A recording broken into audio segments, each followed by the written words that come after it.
Bienvenue dans ce nouvel épisode d'Entreprendre avec succès, la chaîne qui transforme vos ambitions en réalité concrète. Aujourd'hui, on va parler d'un sujet qui touche tout le monde, mais que peu osent vraiment affronter, l'échec. Et surtout, comment en faire un levier, un moteur, voire un tremplin vers un succès encore plus grand. Pourquoi l'échec est inévitable? Que vous soyez salarié, entrepreneur, artiste ou étudiant, il y a une vérité que vous devez accepter, vous allez échouer. C'est inévitable. Pourquoi? Parce que tout apprentissage réel implique une prise de risque, un saut dans l'inconnu. Et chaque saut comporte la possibilité de tomber. L'échec, ce n'est pas l'exception, c'est la règle.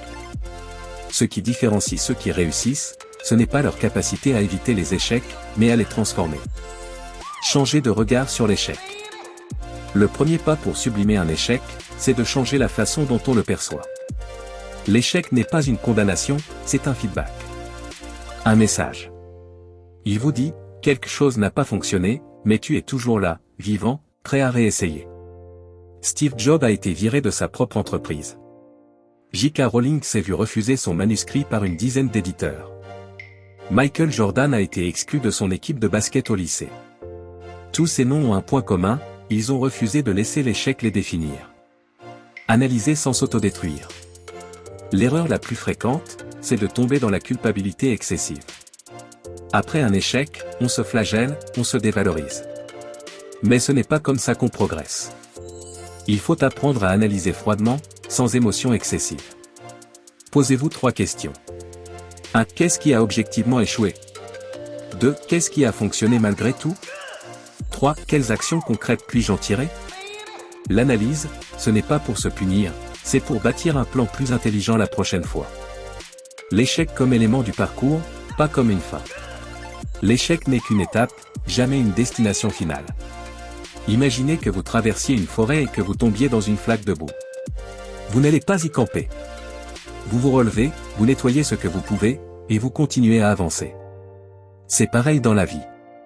Chaque échec renforce votre résilience, affine votre intuition, développe votre intelligence émotionnelle. En d'autres termes, chaque échec vous rend plus apte à réussir. Créez une relation saine avec l'échec. Il faut apprendre à oser échouer. À provoquer volontairement de petites confrontations avec l'échec, pour s'y habituer. L'exemple typique, c'est celui de la personne qui veut se lancer dans l'entrepreneuriat, mais qui attend que tout soit parfait. Résultat, elle ne fait jamais rien. Celui qui agit, même de façon imparfaite, avancera toujours plus vite. Essayez cette pratique. À chaque projet, définissez à l'avance ce que vous êtes prêt à risquer.